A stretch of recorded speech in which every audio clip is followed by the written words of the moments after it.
आपको है बीपीएससी की तरफ से है नोटिस जारी किया गया है, आप क्या कहेंगे किस मुद्दे को लेकर आप लोग को कल बीपीएससी का नोटिस है वो जारी किया गया है? देखिए, बीपीएससी ने कई सारे ऐसे बयान जारी किए, ऐसे नोटिफिकेशन जारी किए जिससे भ्रम की स्थिति पैदा हो गई। और अध्यक्ष महोदय ने स्पष्ट कई मीडिया में और अखबारों में कहा था कि वो ज़रूरत लगेगी तो नॉर्मलाइजेशन करेंगे, और कभी लगता था करेंगे नहीं करेंगे, इसी को लेके प्रोटेस्ट हुआ था।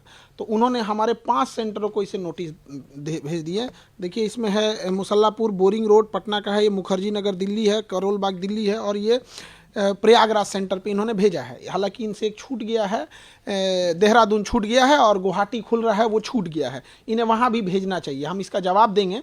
और इसमें कहा गया है कि हमने बच्चों को भड़का दिया यहाँ पे, जो कि सरासर गलत है। आप ये समझ सकते हैं कि आयोग कितना अयोग्य हो चुका है। हम बच्चे को कैसे भड़का सकते हैं जो बच्चा खुद बीपीएससी का एग्ज़ाम देने जा रहा है, एसडीएम डीएसपी बनने वाला है। यहाँ पर इनके गलत एक्शन की वजह से वो अपना विरोध संवैधानिक अधिकार के लिए मांग करने वहाँ गए थे।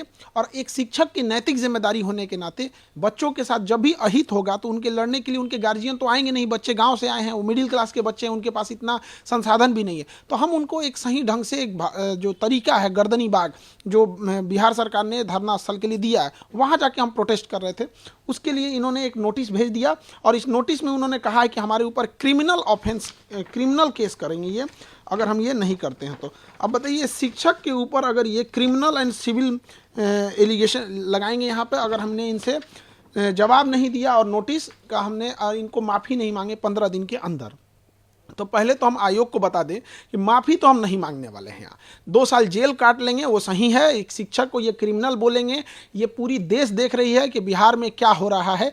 हम कोई अपने लिए नहीं लड़ने गए थे, विद्यार्थियों के हक के लिए लड़ाई लड़ने गए थे यहाँ पर। और जो पूरे बिहार में एक प्रचलन है, सारे जगह ये गली गली में लोगों को ये हल्ला है कि सीटें बेची जा रही हैं। हमने इसी चीज़ों को दोहराया है और आयोग इस पर स्पष्टीकरण करे कि आखिर ऐसा क्यों हो रहा है, स्केलिंग क्यों करेगा आयोग यहाँ। और उनका कहना है कि सार्वजनिक रूप से माफ़ी मांगे। माफ़ी तो आयोग को मांगना चाहिए सारे बच्चों से कि इस चुनावी वर्ष में पूरे बिहार का किरकिरी करा दिए, इतने बच्चों का, जहां कोई परीक्षा नहीं करा सकते हैं। तो ये आयोग को तो कहीं से इस बात पे होना ही नहीं चाहिए कि हम लोग से नोटिस दे। यहाँ पर आपने डीएसपी एसडीएम जैसे लोगों सीट मिलने की बातें को लेकर है कहा है उसमें कि आप बिक गया सीट, उसको लेकर है अपने बीपीएससी की छवि धूमिल की आपने।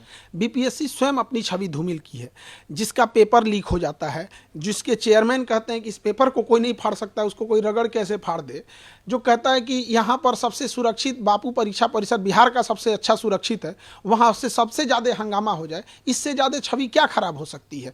आरा में पिछले साल पेपर लीक हो गया, इस साल ऐसे हो गया यहाँ पर, तो इससे हम क्या छवि खराब करेंगे। दूसरा कि जो एसडीएम की सीटें बेची जा रही हैं, जो डीएसपी की सीटें बेची जा रही हैं, ये तमाम मीडिया में चले हुए चीज़ें हैं।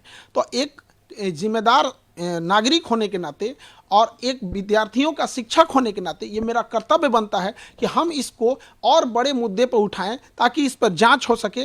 यदि ऐसा नहीं है तो नार्को टेस्ट कराया जाए। हम यही कहते हैं कि देश में हम भी इतने दिन से पढ़ा रहे हैं, ये जांच और उसकी रिपोर्ट कब जांच होती है, कब रिपोर्ट दब जाती है, किसी को नहीं पता चलता है। पूरी मीडिया के सामने नार्को टेस्ट कराया जाए, उसकी दवा भी हम दे देंगे, सोडियम पेंटोथेल, वो नार्को टेस्ट किया जाए, हमारा भी कराया जाए मीडिया के सामने। अध्यक्ष महोदय हो जाए, सचिव महोदय हो जाए, कौन गलत है कौन सही है ऑटोमेटिक पता चल जाएगा। हम माफी नहीं मांगेंगे तो नहीं मांगेंगे। मर जाना कबूल है, जेल जाना कबूल है। बच्चों के लिए लड़े थे, उनके लिए माफी नहीं मांगेंगे, क्योंकि हम अगर माफी मांग ले तो खान सर नहीं झुकेंगे, वो बच्चों का स्वाभिमान झुक जाएगा जो लड़कर अपना अधिकार मांगे थे। फिर कोई बच्चा लड़ने के लिए नहीं जाएगा।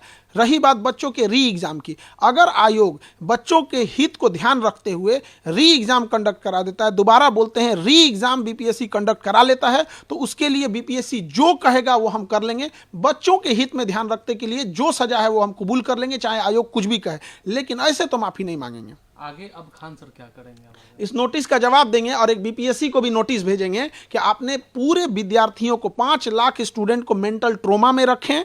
वहाँ पे कभी इनको लगता है, कभी इनका मन करेगा ऑप्शनल हटा देंगे, कभी 5 ऑप्शन डाल देंगे, कभी 4 ऑप्शन डाल देंगे, कभी एक ट्वीट खेल देंगे, कुछ से कुछ बोलने लगेंगे। इनका अध्यक्ष साहब का कहना था मैं एग्जाम के लास्ट मोमेंट में डिसीजन ले सकता हूँ कि नॉर्मलाइजेशन होगा कि नहीं होगा। तो बाहर में आके हम लोग क्या बोले? हम शिक्षकों को इन्होंने ये समझाने की नहीं कोशिश की थी, बल्कि ये थोपने की कोशिश की थी कि हम नॉर्मलाइजेशन करने जा रहे हैं, आप बच्चों को समझाइए। तो हम क्यों इनके डिसीजन को भागी बनेंगे? हमने इनसे यही कहा था कि आप बच्चों से बात करके बैठ लीजिए। तो इन्होंने कहा कि ठीक है, आप बच्चों को समझा दीजिए कि 15 नवंबर को हम एक बच्चों की मीटिंग बुलाएंगे। हम लोग की तो वैल्यू हम लोग तो बोल दिए कि आयोग बोले हैं कि 15 नवंबर को मीटिंग बुलाएंगे। क्या इससे आयोग की मंशा पर, उसकी छवि धूमिल नहीं होती है? तो ये सब चीज़ों में आयोग को सोचना चाहिए।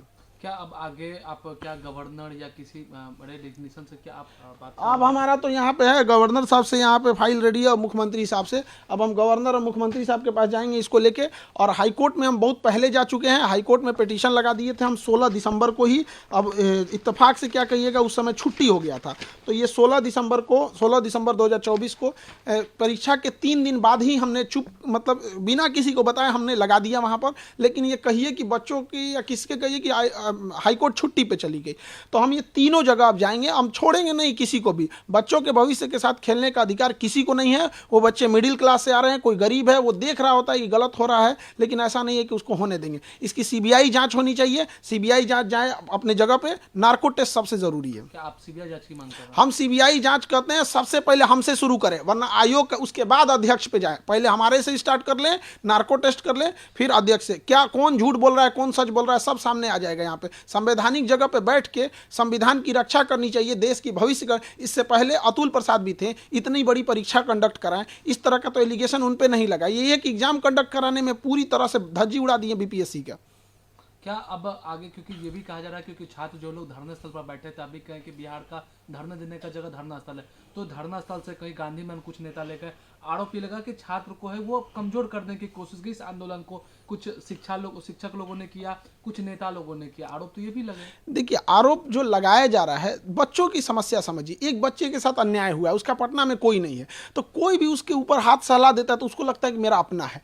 ये कुछ शिक्षक जैसे कोई बीपीएससी नहीं पढ़ाते हैं, तो वो भी वहाँ अगर हैं तो बच्चों को लगता है ना कि भाई मेरा मोरल सपोर्ट मिल रहा है, वो उसे भगाएगा तो नहीं। अगर कोई राजनेता आ रहा है तो उसे वो भगाएगा तो नहीं। और ये राजनीतिकरण क्यों हुआ है? माननीय मुख्यमंत्री इसमें हस्तक्षेप नहीं किए। यदि वो 2 दिन 4 दिन के अंदर, 1 हफ्ते के अंदर हस्तक्षेप कर लेते तो किसी को राजनीतिकरण नहीं होने देता।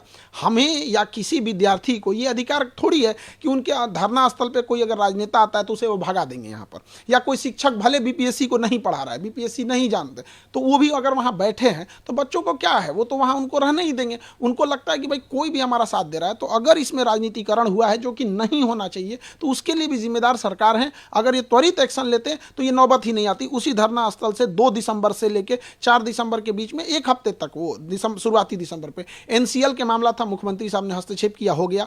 6 दिसंबर को नॉर्मलाइजेशन खत्म था, हो गया। यहाँ भी हस्तक्षेप करते तो नहीं होता। ये चुनावी वर्ष है, खुद मुख्यमंत्री साहब को भी सोचना चाहिए कि बच्चों के भविष्य में सोचेंगे तो बच्चे भी अच्छा करेंगे। लेकिन बीपीएससी तो ऑटोनोमस बॉडी है, तो इस पर फिर हस्तक्षेप, ये कहने के लिए सारी चीज़ें होती हैं। मतलब ऑटोनोमस क्या होता है? नहीं, एक होता है कि किसी को समझाने के लिए कुछ भी कह दीजिए, ऑटोनोमस होता है। एक बार डिप्टी सीएम साहब कहते हैं यदि धांधली होगी तो मैं 2 मिनट में परीक्षा कैंसिल करा सकता हूँ। तो फिर ये बताइए कि फिर वो ऑटोनोमस कैसे हुआ? अब कई बयान आता है कि जिसमें वो कहा जाता है कि जांच हो रही है, जांच होगी, अगर गड़बड़ पाया जाएगा तो दोबारा परीक्षा होगी। ये बात तो अगर बीपीएससी ऑटोनोमस है तो बताइए कि ये बात उन्हें बोलना चाहिए, फिर मिनिस्टर लोग कैसे बोल रहे हैं? क्या अब खान सर जवाब क्या देंगे? अभी हाईकोर्ट जाएंगे हम लोग, गवर्नर सर के पास जाएंगे, सीएम सर के पास मिलेंगे। मेनली अभी हाईकोर्ट पे भरोसा है, हाईकोर्ट को ही इस पे एक्शन लेना चाहिए यहाँ पे। और सरकार से विनम्र निवेदन करते हैं कि बीपीएससी जो है, इसमें कुछ ऐसे लोग हैं जो चुनावी वर्ष में जानबूझकर प्लांटेड किए गए हैं सरकार की छवि खराब करने के लिए। इनकी सीबीआई जांच होनी चाहिए और अध्यक्ष महोदय को पद से हटाना चाहिए।